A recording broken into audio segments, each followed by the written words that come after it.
سنت سارا اور سلیب۔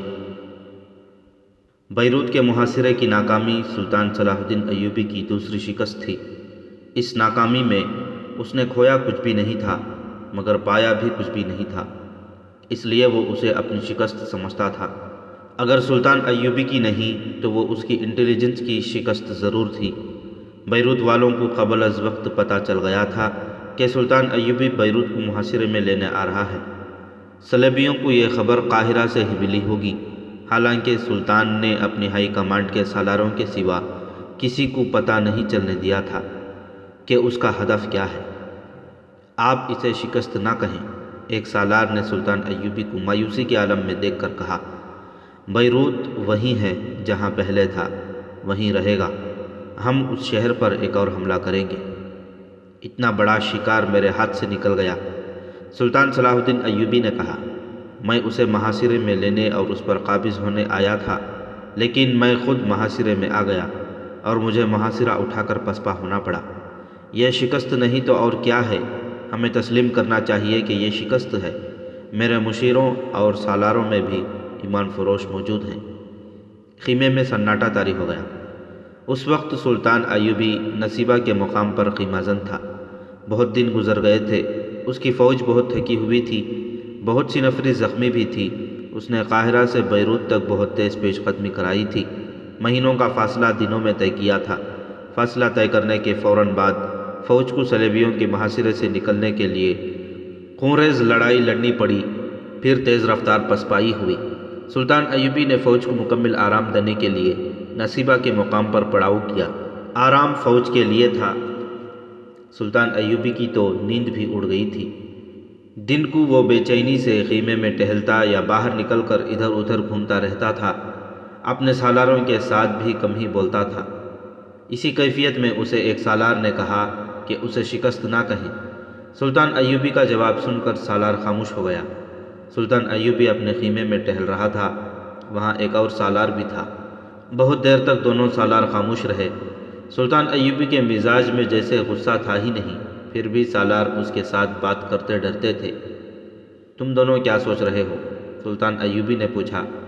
میں سوچ رہا ہوں کہ آپ اسی طرح مایوس اور غصے کی حالت میں رہے تو آپ کے فیصلے مزید نقصان کا باعث بنیں گے، ایک سالار نے کہا۔ میں نے آپ کو اس حالت میں رملہ کی شکست کے وقت بھی دیکھا تھا۔ اپنے آپ کو ٹھنڈا کریں اور اس جذباتی کیفیت سے نکلنے کی کوشش کریں۔ اور میں سوچ رہا ہوں کہ کفار ہماری جڑوں میں اتر گئے ہیں، دوسرے سالار نے کہا۔ ہم اس وقت اپنی سرزمین پر کھڑے ہیں، ہماری جنگ صلیبیوں سے ہے اور ہمارا مقصد فلسطین کی آزادی ہے، مگر مسلمان امرا میں سے کوئی ایک بھی امیر ہمارے پاس نہیں آیا۔ عز الدین اور عماد الدین کہاں ہیں؟ کیا انہوں نے ہمارے ساتھ معاہدہ نہیں کیا تھا کہ ضرورت کے وقت ہمیں اپنی فوج دیں گے؟ ان کا یہ سرد رویہ بتاتا ہے کہ وہ ابھی تک صلیبیوں کے ہاتھوں میں کھیل رہے ہیں۔ تو کیا ہم آپس میں لڑتے رہیں گے؟ سلطان ایوبی خیمے میں ٹہل رہا تھا، رک گیا۔ آسمان کی طرف دیکھ کر اس نے آہ بھری اور کہا، میرے رسول صلی اللہ علیہ وسلم کی امت کا زوال شروع ہو گیا ہے۔ جب غیر مذہب کے اثرات قبول کیے جاتے ہیں تو اس کا نتیجہ یہی ہوتا ہے جو ہم دیکھ اور بھگت رہے ہیں۔ صلیبی اور یہودی مسلمانوں کو اپنا غلام بنانے کے لیے انسانی فطرت کی سب سے بڑی کمزوری کو استعمال کر رہے ہیں۔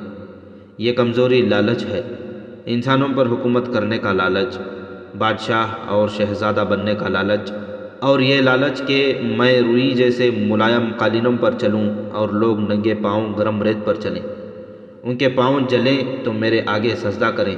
جب یہ لالچ دل میں اتر جاتا ہے تو دل سے ایمان نکل جاتا ہے، عقل پر ایسا پردہ پڑتا ہے کہ قومی غیرت اور خودداری بے معنی سے جذبے بن جاتے ہیں۔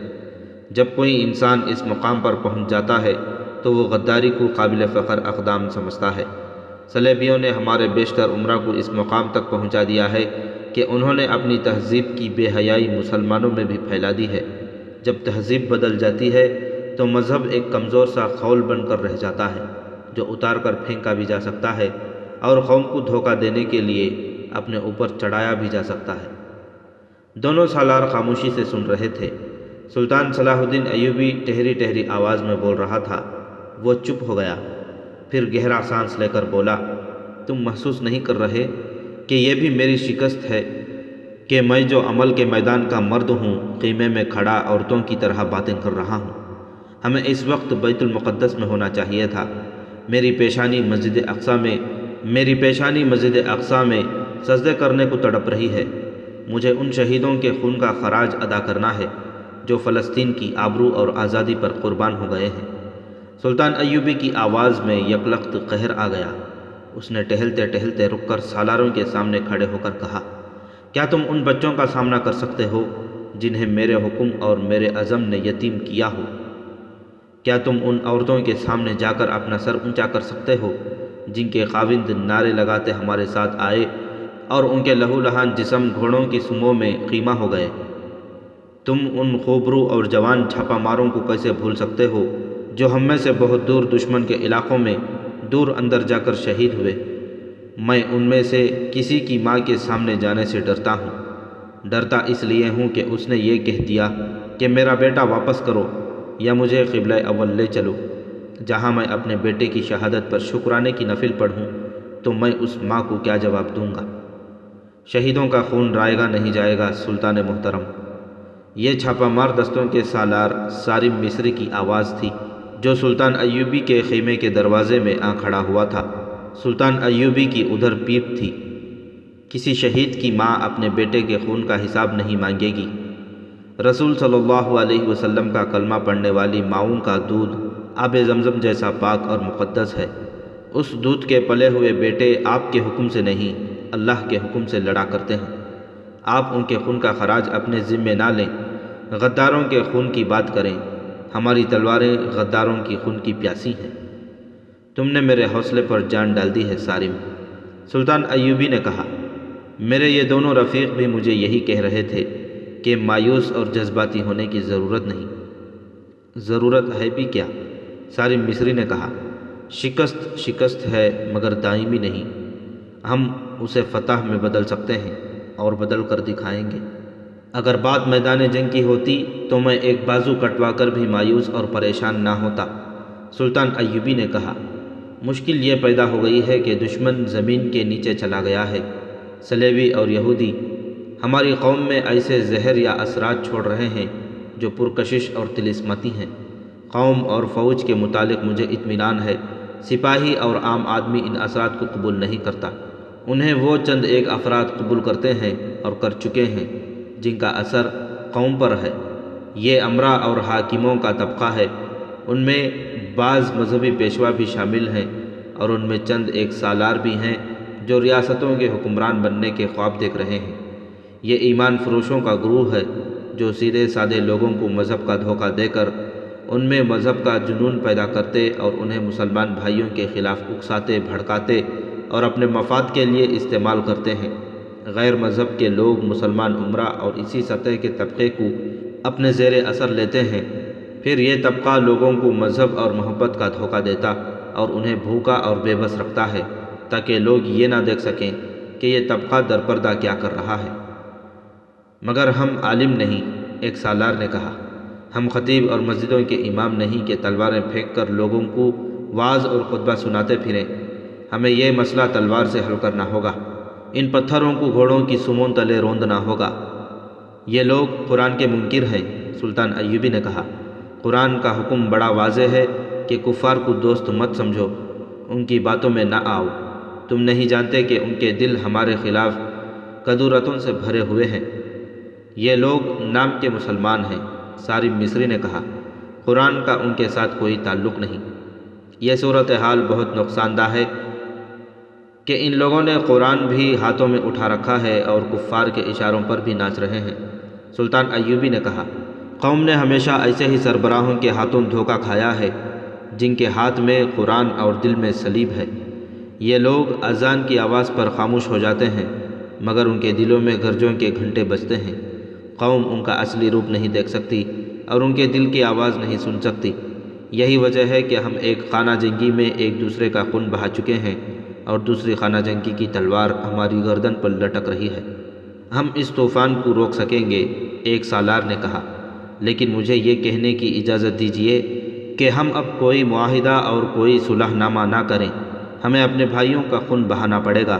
اور ہمیں ان کے ہاتھوں مرنا بھی ہوگا۔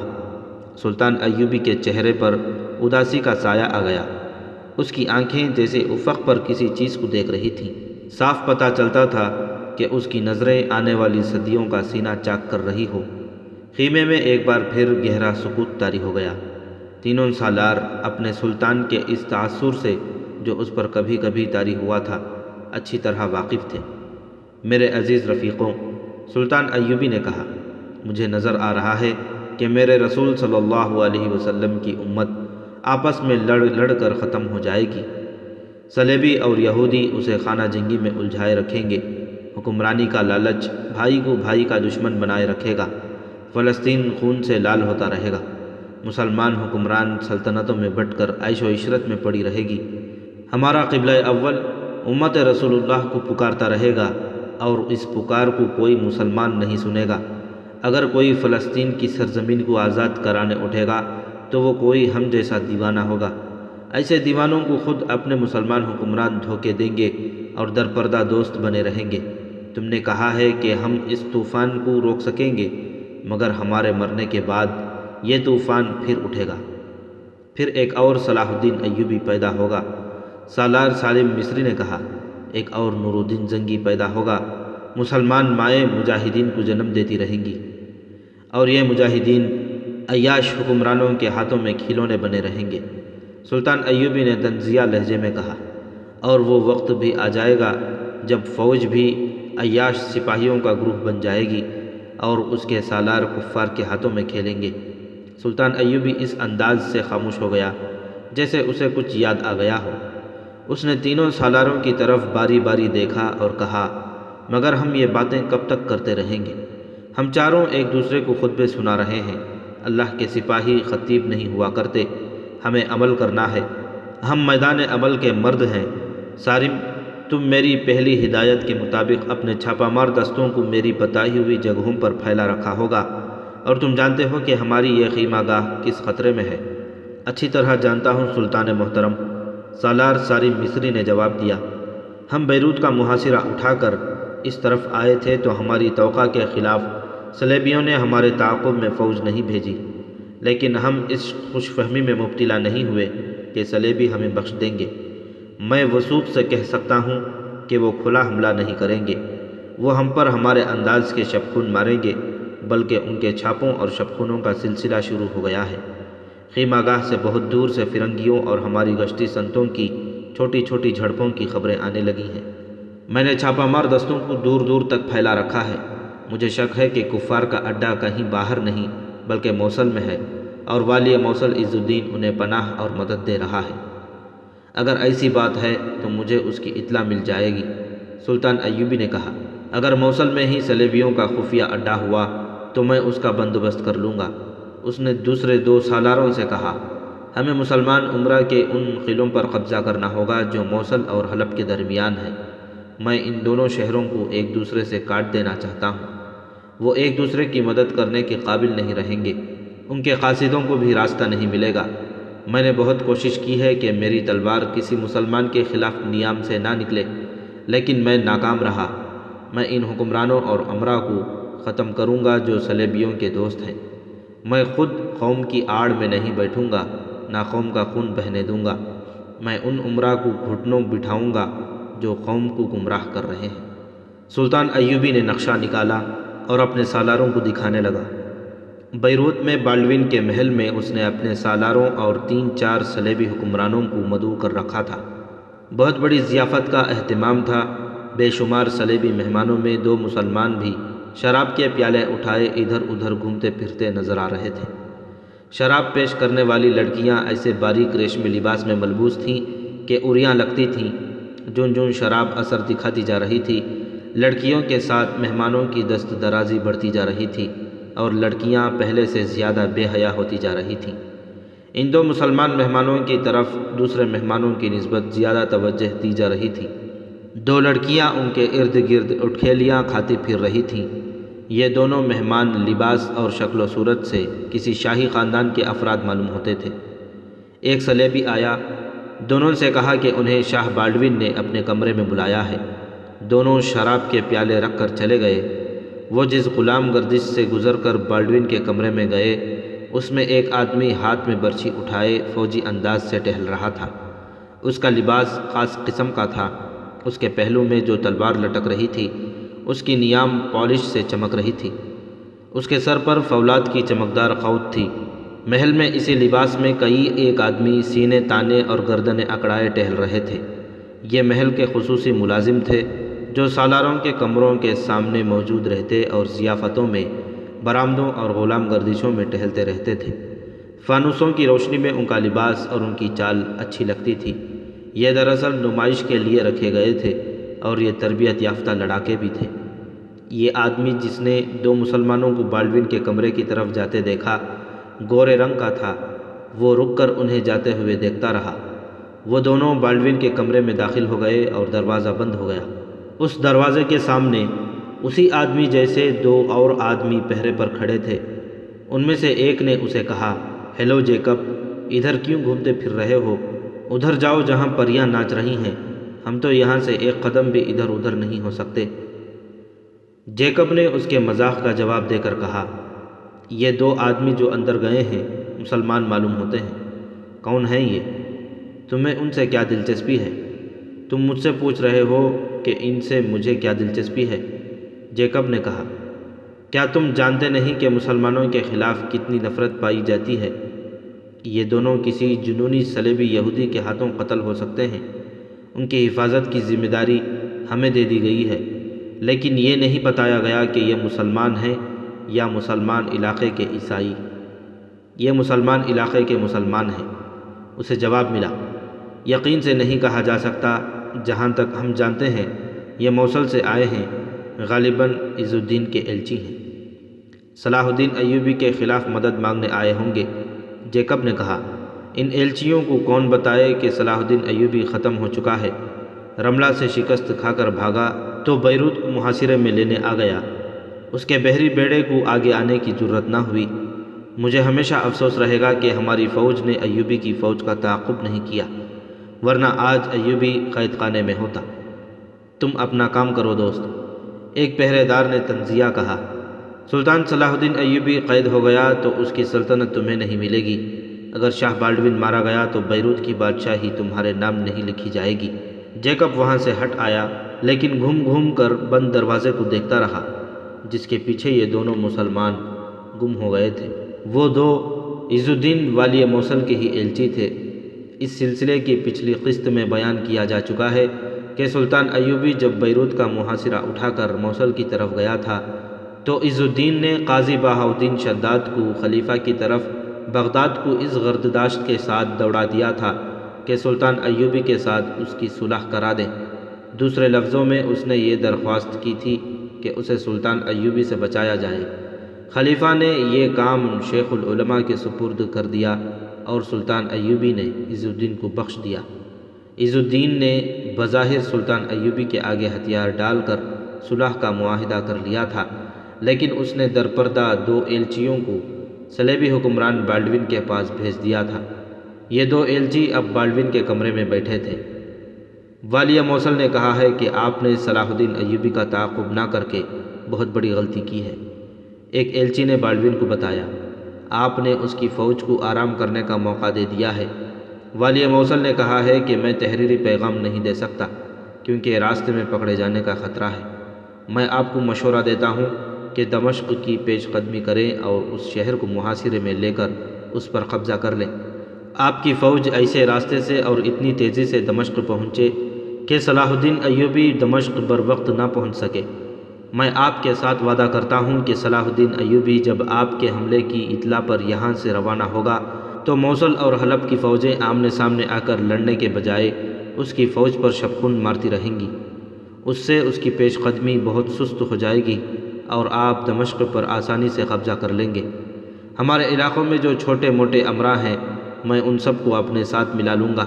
آپ ان کے قلعے استعمال کر سکتے ہیں۔ میں آپ کی فوج کو موصل کے اندر قیام کی اجازت دے سکتا ہوں کیونکہ اس سے صاف ظاہر ہو جائے گا کہ میرا اور آپ کا اتحاد ہے۔ میں صلاح الدین ایوبی کو یہ تاثر دے رہا ہوں کہ میں اس کا دوست ہوں۔ ایلچی جب یہ پیغام دے رہے تھے اس وقت بالڈون کے ساتھ اس کے دو جرنیل تھے، عز الدین کے ایلچی بھی فوجی مشیر تھے، جنگی امور کو اچھی طرح سمجھتے تھے۔ بالڈون ان کے ساتھ اس مسئلے پر بحث اور بات چیت کرتا رہا۔ اس نے دیکھ لیا تھا کہ یہ مسلمان اس کے جال میں آ گئے ہیں، چنانچہ اس نے اپنی شرطیں عائد کرنی شروع کر دیں۔ عز الدین کو شاید پوری طرح احساس نہیں کہ صلاح الدین ایوبی کو بے خبری میں نہیں دبوچا جا سکتا۔ بالڈون نے کہا، ہم دمشق کو محاصرے میں لیں گے تو وہ برق رفتار پیش قدمی کر کے ہم پر عقب سے حملہ کر دے گا۔ میں اسے ممکن نہیں سمجھتا کہ ہم دمشق کی پیش قدمی کریں تو صلاح الدین ایوبی کو قبل از وقت خبر نہ ہو۔ وہ عقاب اور گدھ کی طرح بہت دور سے شکار کو دیکھ لیتا اور ایسا جھپٹ مارتا ہے کہ پسپائی بھی محال ہو جاتی ہے۔ ہم ابھی کھلی جنگ کا خطرہ مول نہیں لے سکتے، ہم اس کے لیے تیاری کر رہے ہیں۔ فوری طور پر ہم نے یہ بندوبست کر دیا ہے کہ چھاپہ مار دستے بھیج دیے ہیں جو صلاح الدین ایوبی کی فوج کو آرام سے نہیں بیٹھنے دیں گے۔ ان دستوں کے لیے ہمیں مستقل اڈے کی ضرورت ہے۔ یہ آپ مہیا کر دیں گے تو ہم صلاح الدین ایوبی کی فوج کو صرف چھاپہ مار دستوں سے ہی بے حال کر سکتے ہیں۔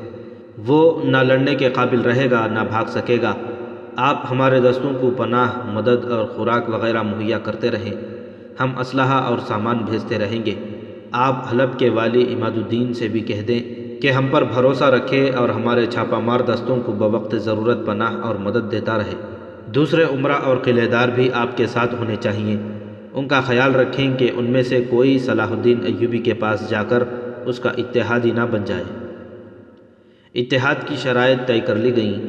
عز الدین نے ان ایلچیوں کو پورا اختیار دے دیا تھا کہ وہ شرائط طے کر کے آئیں اور وہ جو مراد صلیبیوں کو دینا مناسب سمجھیں دے آئیں۔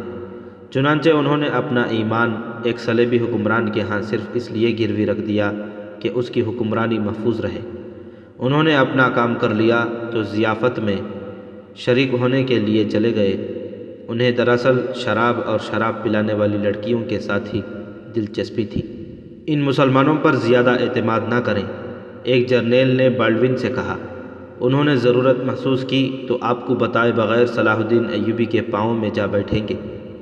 مجھے اپنے چھاپہ ماروں کے لیے ایک اڈا چاہیے۔ بالڈون نے کہا، موصل میرا اڈا بن گیا تو میں آہستہ آہستہ پوری فوج وہاں لے جاؤں گا اور عز الدین کو وہاں سے بے دخل کر دوں گا۔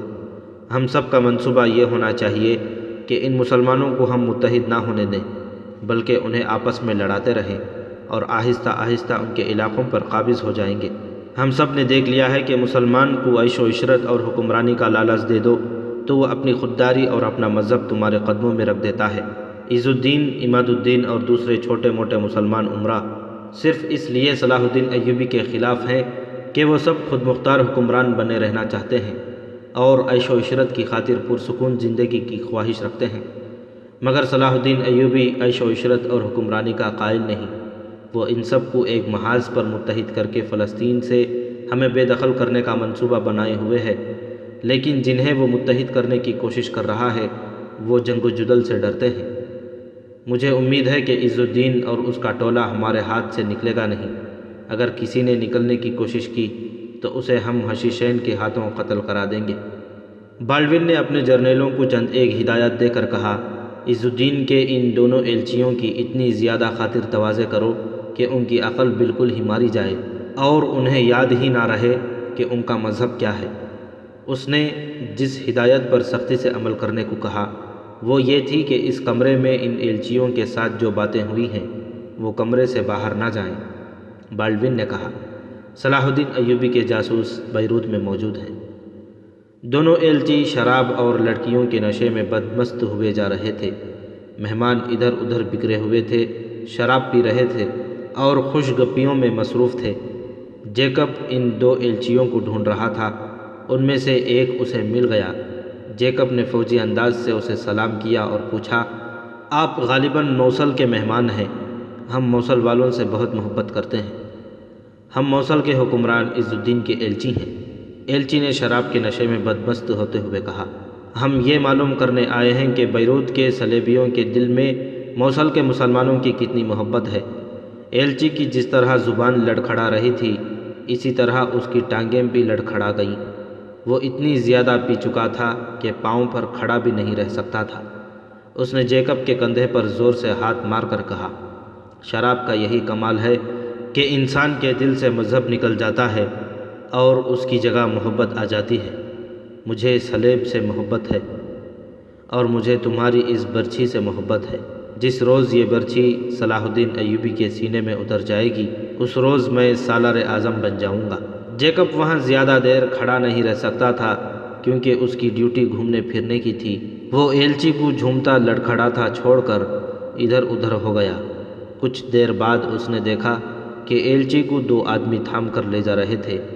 وہ ہوش میں نہیں رہا تھا۔ آدھی رات کے قریب جیکب کی ڈیوٹی ختم ہو گئی۔ ناچ گانا جاری تھا۔ جیکب اور اس کے ساتھیوں کی جگہ دوسرے آدمی آ گئے۔ جیکب اپنے کمرے میں گیا، وردی اتاری اور اپنے کپڑے پہن لیے۔ وہ بہت تھکا ہوا تھا۔ اسے سو جانا چاہیے تھا لیکن وہ باہر نکل گیا۔ اس کا رخ کسی اور طرف تھا لیکن وہ اس طرف چلا گیا جہاں لڑکیاں رہتی تھیں۔ یہ ایک عمارت تھی جس کا ایک حصہ اتنا خوبصورت تھا جیسے وہاں شہزادیاں رہتی ہوں۔ یہ ان لڑکیوں کی رہائش گاہ تھی جو جاسوسی کے لیے اور کردار کی تخریب کاری کے لیے مسلمانوں کے علاقوں میں عمرا اور سالاروں اور حکمرانوں کو صلیب کے جال میں پھانسنے کے لیے بھیجی جاتی تھیں۔ انہیں ان علاقوں میں جو صلیبیوں کے قبضے میں آ گئے تھے مسلمان جاسوسوں کو پھانسنے کے لیے بھی استعمال کیا جاتا تھا۔ اسی عمارت کے دوسرے حصے میں ناچنے اور گانے والی لڑکیاں رہتی تھیں۔ ان کی قدر و قیمت جاسوس لڑکیوں جتنی نہیں تھی جو جسمانی حسن کے لحاظ سے جاسوس لڑکیوں سے کم نہیں تھیں۔ ان کا کام صرف یہ تھا کہ محل میں ضیافتوں پر ناچا کرتی تھیں۔ باہر کے مہمان آئیں تو ناچ گانا ضرور ہوتا تھا۔ اس رات موصل کے مسلمان ایلچیوں کے اعزاز میں جو ضیافت دی گئی تھی اس میں ناچ گانے کا اہتمام کیا گیا تھا۔ ان میں سارا نہیں تھی۔ سارا بہت خوبصورت لڑکی تھی۔ اس کے قد و خال اور اس کے بالوں اور آنکھوں کا رنگ یورپ کی لڑکیوں جیسا نہیں تھا۔ وہ بیروت کی ہی رہنے والی ہو سکتی تھی، مصر کی بھی اور وہ یونان کی بھی ہو سکتی تھی۔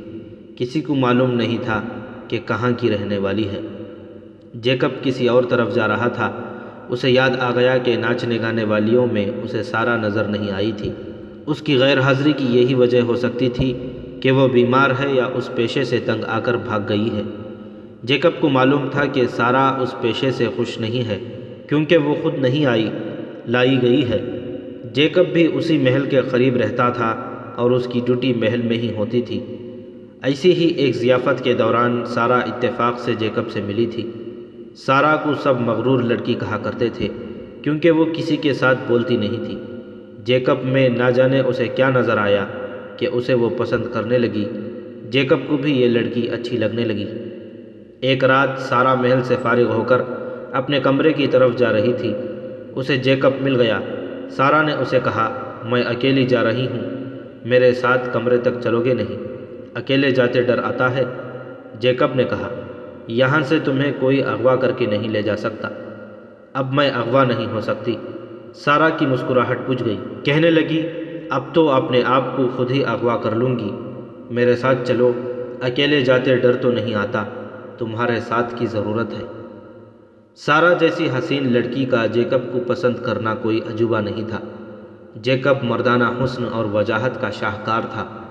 چند اور لڑکیوں نے بھی اس کے ساتھ دوستی کی پیشکش کی تھی لیکن جیکب ان سے دور ہی رہا تھا۔ دور رہنے کی وجہ تھی کہ یہ سب ناپاک اور عصمت بریدہ لڑکیاں تھیں۔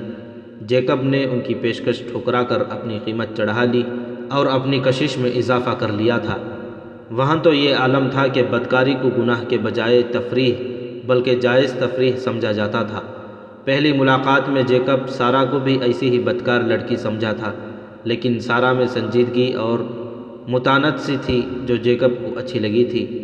سارا کو جب یہ پتہ چلا کہ جیکب شراب بھی نہیں پیتا تو وہ اسے زیادہ اچھا لگنے لگا۔ پھر ایک رات سارا نے اس کے منہ سے اپنی تعریف کرانے کے لیے پوچھا تھا، تم نے میرے رقص کی کبھی تعریف نہیں کی؟ دوسرے مجھے راستے میں روک کر میرے فن اور جسم کی تعریف کیا کرتے ہیں، میری زبان سے تم اپنے فن کی تعریف کبھی نہیں سنو گی۔ جیکب نے جواب دیا، البتہ تمہارے جسم میں جادو کا سا اثر ہے، بہت اچھا جسم ہے۔ خدا نے تمہارے چہرے مہرے میں جو کشش پیدا کی ہے وہ خدا کے بندوں کی نظروں کو جکڑ لیتی ہے، لیکن یہ جسم ناچتا ہوا اچھا نہیں لگتا، نہ کسی کو انگلیوں پر نچاتا ہوا اچھا لگتا ہے۔ یہ جسم کسی ایک مرد کی ملکیت ہوتا وہ مرد 6 کلمے پڑھ کر اس جسم کو احترام اور پیار کے ساتھ مستور کر کے لے جاتا تو اس جسم پر اللہ کی رحمت نازل ہوتی۔ تم خدا کی توہین کر رہی ہو۔ جیکب، سارا نے اسے حیران سا ہو کے کہا، تم کون سے 6 کلموں کی بات کر رہے ہو؟ عیسائی اپنے دلہنوں کو مستور کر کے بھی نہیں لے جاتے۔ جیکب گھبرا گیا، پھر اچانک قہقہا لگا کر بولا، میرے دماغ پر مسلمان سوار رہتے ہیں۔ میری اپنی تو شادی ہوئی نہیں، مسلمانوں کی شادیاں دیکھی ہیں۔ اس نے وضاحت کی کہ 6 کلمے اس کے منہ سے نکل گئے ہیں، مگر سارا اسے عجیب سی نظروں سے دیکھتی رہی۔ پھر وہ چپ سی ہو گئی اور خلاؤں میں ٹکٹکی باندھ کر دیکھنے لگی۔ بےتاب سی ہو کر اس نے جیکب کے بازو پر ہاتھ رکھا اور پوچھا، تم مسلمان تو نہیں ہو جیکب؟ میرا کہنے سے یہ مطلب نہیں کہ تم جاسوس ہو سکتا ہے ملازمت کی خاطر تم نے اپنے آپ کو عیسائی بنا رکھا ہو یا عیسائی مذہب قبول کر لیا ہو۔ جیکب مسلمان نہیں ہوا کرتے سارا۔ جیکب نے کہا، میرا نام گلبرٹ جیکب ہے۔ تم اتنی پریشان اور اداس کیوں ہو گئی ہو؟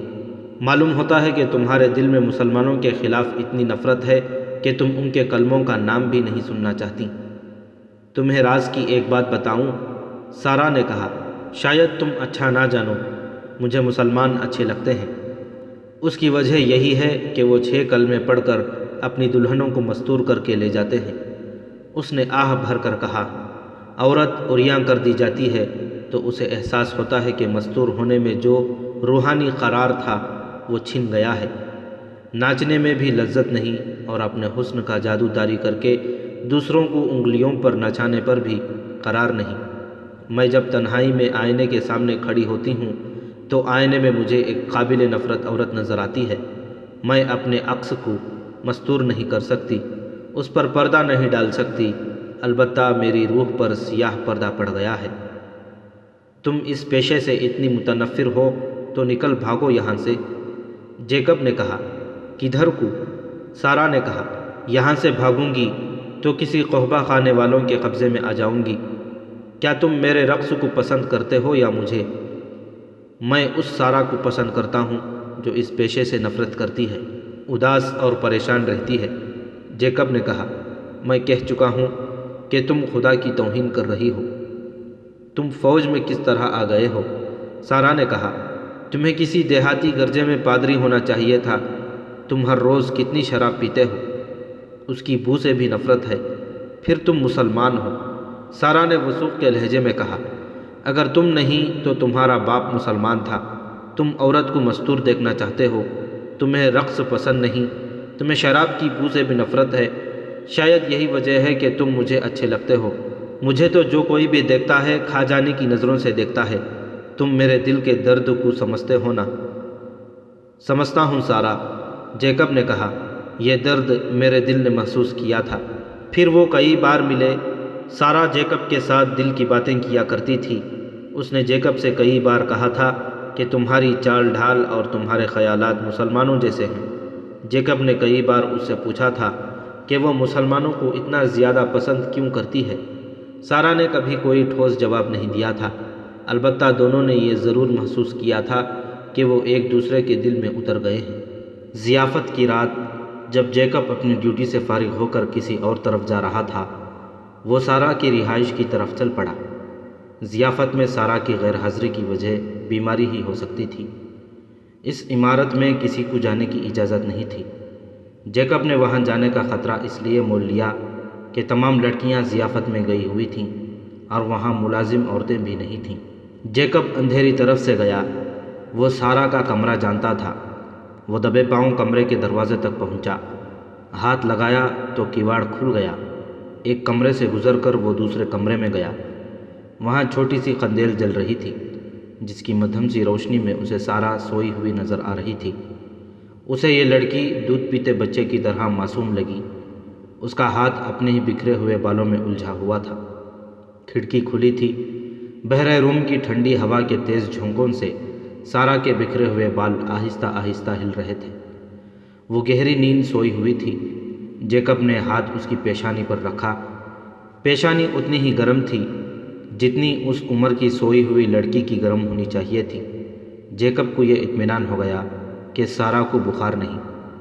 تم نخلستان کا پھول ہو جو بادشاہوں کے خوابگاہوں میں آ کر مرجھا جاتا ہے۔ جیکب نے دل ہی دل میں سارہ سے کہا، تم صبح کا ستارہ ہو جو سورج کی چمک سے بجھ جاتا ہے اور رات کو پھر چمک اٹھتا ہے۔ تمہاری زندگی راتوں کے اندھیرے میں بیت رہی ہے، تمہاری قسمت اندھیرے میں لکھی گئی تھی۔ تم مجھے کیوں اچھی لگتی ہو؟ مجھ سے بار بار کیوں پوچھتی ہو کہ میں نے 6 کلموں کا ذکر کیوں کیا تھا؟ تم کسی مسلمان ماں کی کوکھ کی پیداوار تو نہیں، تمہاری رگوں میں کسی مسلمان باپ کا خون تو نہیں۔ اس راز سے پردہ کون اٹھائے گا؟ میں تمہارے لیے راز ہوں، تم میرے لیے راز ہو۔ جیکب کو یاد آ گیا کہ صلیبی فوجی مسلمانوں کے قافلوں کو لوٹتے رہتے ہیں، ان کی بچیوں کو اٹھا لے جاتے ہیں اور انہیں اپنے رنگ میں رنگ کر جاسوسی اور بے حیائی اور رقص کی تربیت دیتے ہیں۔ سارہ بھی شاید انہی بد نصیب لڑکیوں میں سے ہوگی، ورنہ یہ قوم احساسات اور جذبات کے لحاظ سے مردہ اور بے حیائی میں پوری طرح زندہ ہوتی ہے۔ جیکب بھول گیا کہ وہ کہاں کھڑا ہے، کسی مرد کو ان کمروں میں آنے کی اجازت نہیں تھی۔ سارہ اس کے دل میں ایسی اتری تھی کہ وہ خطروں سے بے نیاز ہو گیا تھا، اس سے رہا نہ گیا۔ اس نے قندیل بجھا دی اور اس کے ساتھ ہی سارہ کی آنکھ کھل گئی۔ جیکب کو اس کی گھبرائی ہوئی آواز سنائی دی، کون ہو؟ جیکب، اس وقت یہاں کیوں آ گئے ہو؟ سارہ نے ایسے لہجے میں کہا جس میں محبت بھی تھی، ہمدردی بھی۔ کسی نے دیکھ لیا تو تم سیدھے قید خانے میں جاؤ گے، مجھے باہر بلا لیا ہوتا۔ یہ پریشانی مجھے اس خطرے میں لائی ہے کہ تم بیمار ہو۔ جیکب نے اندھیرے میں اس کے پلنگ پر بیٹھتے ہوئے کہا، روشنی اس لیے گل کر دی ہے کہ کوئی دیکھ نہ لے، میں کسی اور نیت سے نہیں آیا سارہ۔ معلوم نہیں کیا کشش ہے جو مجھے یہاں لے آئی ہے، تمہیں بخار تو نہیں؟ میری روح علیل ہے، سارہ نے کہا۔ میں تو جب بھی محفلوں اور ضیافتوں میں ناچتی ہوں میرا دل ساتھ نہیں ہوتا، میرا جسم ناچتا ہے اور روح مر جاتی ہے، مگر آج جب مجھے کہا گیا کہ موصل سے 2 بڑے ہی اہم مہمان آ رہے ہیں تو روح کے ساتھ میرا جسم بھی بے جان ہو گیا۔ مجھے متلی آنے لگی اور سر چکرانے لگا۔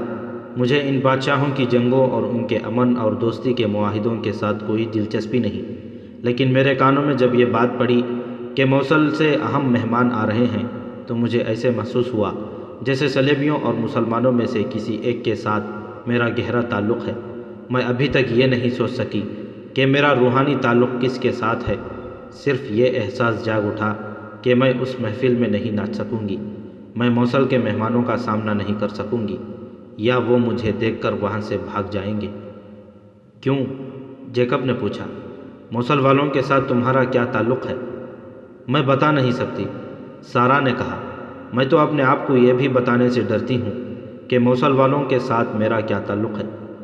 سارہ، جیکب نے اس کا ہاتھ اپنے ہاتھ میں لے کر کہا، تم اپنا آپ مجھ سے کیوں چھپا رہی ہو؟ کیا تمہیں کسی قافلے سے اغوا کیا گیا تھا؟ تم کس باپ کی بیٹی ہو؟ سارہ کوئی جواب نہ دے سکی۔ جیکب چونک اٹھا۔ دونوں نے کھڑکی کی طرف دیکھا جو کھلی ہوئی تھی، وہاں ایک سایہ کھڑا نظر آیا۔ سارہ نے جیکب کے کان میں سرگوشی کی، پلنگ کے نیچے ہو جاؤ۔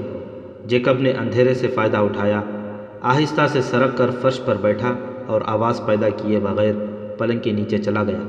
سارہ لیٹ گئی۔ سارہ، کھڑکی کے ساتھ کھڑے سائے کی آواز آئی۔ یہ ایک بوڑھی عورت کی آواز تھی جو بعض راتیں ناچنے گانے والیوں کو دیکھا کرتی تھی کہ کوئی لڑکی غیر حاضر تو نہیں۔ اس کی آواز پر سارہ نہ بولی۔ عورت نے اسے ایک اور آواز دی، سارہ پھر بھی نہ بولی۔ عورت نے تحکمانہ لہجے میں کہا، سارہ تم سوئی ہوئی نہیں ہو، مجھے جواب دو، قندیل کیوں بجھی ہوئی ہے؟ سارہ نے منہ سے ایسی آواز نکالی جیسے ہڑبڑا کر جاگ اٹھی ہو۔ گھبراہٹ کی اداکاری کرتے ہوئے بولی، کون ہو؟ کیا ہو گیا ہے؟ میں ادھر سے آ کر بتاتی ہوں۔ عورت کا سایہ کھڑکی سے ہٹ گیا، وہ دروازے کی طرف سے آنا چاہتی تھی۔ سارہ نے جھک کر جیکب سے کہا، وہ دوسری طرف سے آ رہی ہے، باہر آؤ اور کھڑکی سے کود جاؤ۔ نہیں سارہ، جیکب نے پلنگ کے نیچے سے نکل کر کہا، میں اسے جانتا ہوں، آنے دو اسے، میں اس کی مٹھی گرم کر دوں گا تو خاموشی سے چلی جائے گی۔ یہ خبیث عورت ہے، سارہ نے کہا، یہ درپردہ لڑکیوں کی دلالی کرتی ہے۔ تم فوراً نکلو یہاں سے ورنہ میرا جھوٹ مجھے مروا دے گا، میں اسے سنبھال لوں گی۔ وہ عورت ابھی دروازے تک آئی ہی تھی کہ جیکب کھڑکی سے باہر کود گیا۔ سارا نے قندیل جلا دی۔ عورت اندر آئی۔ جسم کے لحاظ سے وہ عورت کم اور مرد زیادہ تھی۔ وہ سارا پر برس پڑی۔ سارا نے اسے یقین دلانے کی کوشش کی کہ اس کمرے میں اور کوئی نہیں تھا اور وہ شاید خواب میں بول رہی ہوگی۔ عورت نے اسے کہا کہ خواب میں عورت کی آواز مرد جیسی بھاری نہیں ہو جایا کرتی۔ یہ کیا ہے؟ عورت نے جھک کر پلنگ کے قریب فرش پر گرا ہوا ایک رومال اٹھایا۔ یہ گز بھر لمبا اور اتنا ہی چوڑا کپڑا تھا جو مرد گرمی سے بچنے کے لیے سر پر ڈال لیا کرتے تھے۔ یہ کس کا ہے؟ یہ اس کا ہے جو تمہارے پاس آ بیٹھا تھا۔ وہ کون تھا؟ تم نے اس سے کتنی رقم لی ہے؟ میں عصمت فروش نہیں، سارا نے غصے سے کہا۔ میں رقاصہ ہوں، تم جانتی ہو میں کسی مرد سے منہ نہیں لگاتی۔ سنو سارا، عورت اس کے پاس بیٹھ گئی اور اس کے کندھے پر ہاتھ رکھ کر شفقت سے بولی، یہ تو میں بھی جانتی ہوں کہ تم رقاصہ ہو، مگر تم یہ نہیں جانتی کہ رقاصہ فوج کی جرنیل یا شہر کی حاکم نہیں ہوا کرتی۔ میں اتنی سی بات کہہ دوں گی کہ تمہارے پاس رات کو ایک آدمی آیا تھا، وہ تمہیں بیروت کے کسی انتہائی گھٹیا قبہ خانے میں بیچ ڈالیں گے یا تمہیں قید میں ڈال دیں گے۔ اس نشے میں بات نہ کرو کہ تم شاہی رقاصہ ہو، یہاں تمہارا کوئی مقام نہیں۔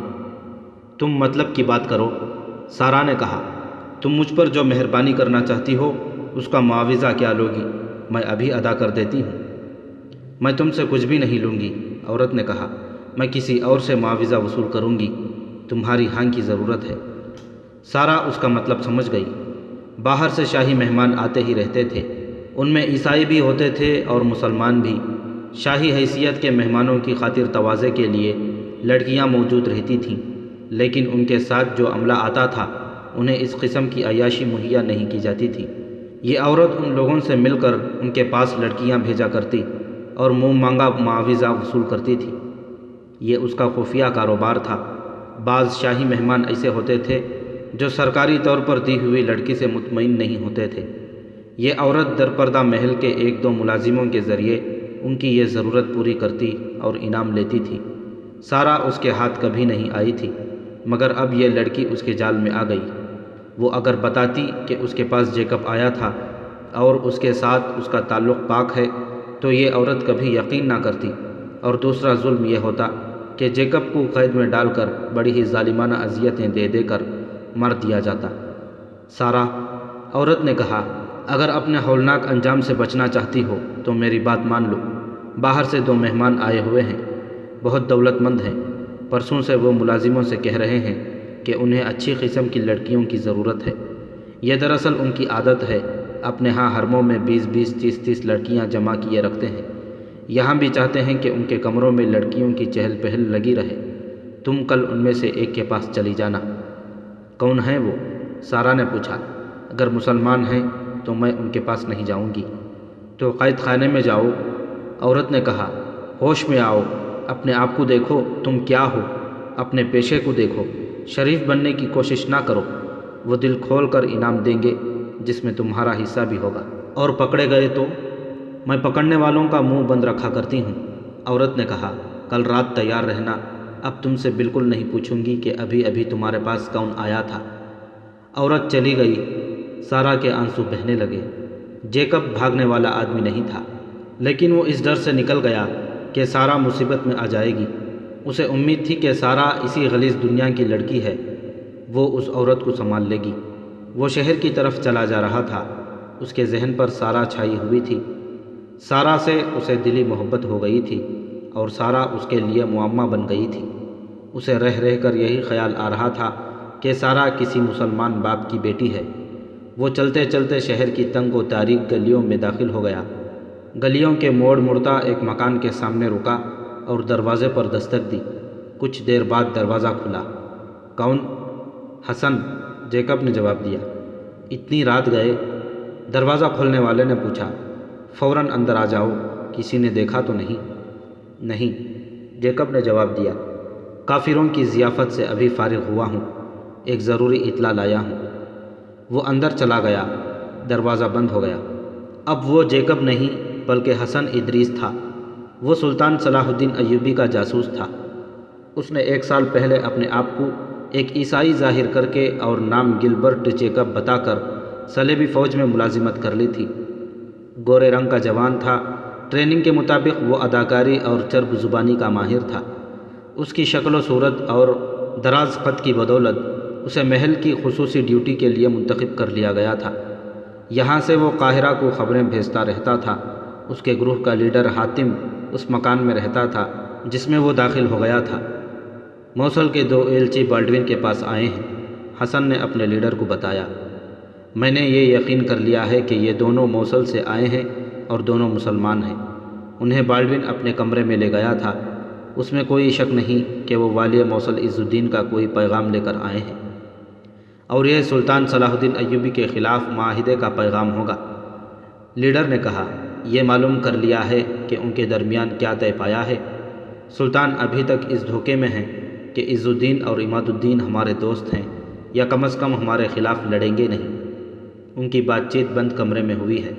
حسن نے کہا، میرا خیال ہے کہ جو کچھ طے ہونا تھا ہو چکا ہے۔ میں نے ان میں سے ایک سے بات کی تھی، وہ بہت خوش نظر آتا تھا۔ بدبخت نے شراب اس قدر پی لی تھی کہ اس نے نشے میں مجھے بڑا صاف اشارہ دے دیا کہ وہ دونوں مسلمان ہیں اور موصل سے آئے ہیں۔ مجھے کہتا تھا کہ وہ ہماری یعنی سلیبیوں کی محبت دیکھنا چاہتا ہے۔ وہ پاؤں پر کھڑا نہ ہو سکا اور گر پڑا۔ ہم سلطان کو صرف یہ اطلاع بھجوائیں گے کہ بیروت میں موصل کے 2 آدمی آئے تھے، کافی نہیں۔ حاتم نے کہا، ہم اپنے سلطان سے بہت شرمسار ہیں کہ ان تک ہماری یہ اطلاع نہ پہنچ سکی کہ وہ بیروت کو محاصرے میں لینے کا منصوبہ ترک کر دیں، کیونکہ بالڈوین کو اس منصوبے کی اطلاع قاہرہ سے مل گئی تھی۔ اس میں ہمارا کوئی قصور نہ تھا، حسن نے کہا۔ اسحاق ترک بروقت روانہ ہو گیا تھا۔ وہ دھوکہ دینے والا آدمی نہیں تھا۔ وہ راستے میں سہرا کا شکار ہو گیا یا پکڑا گیا ہے۔ بیروت کے محاصرے میں سلطان صلاح الدین ایوبی کا جو نقصان ہوا ہے، ہمیں اس کا ازالہ کرنا ہے، حاتم نے کہا۔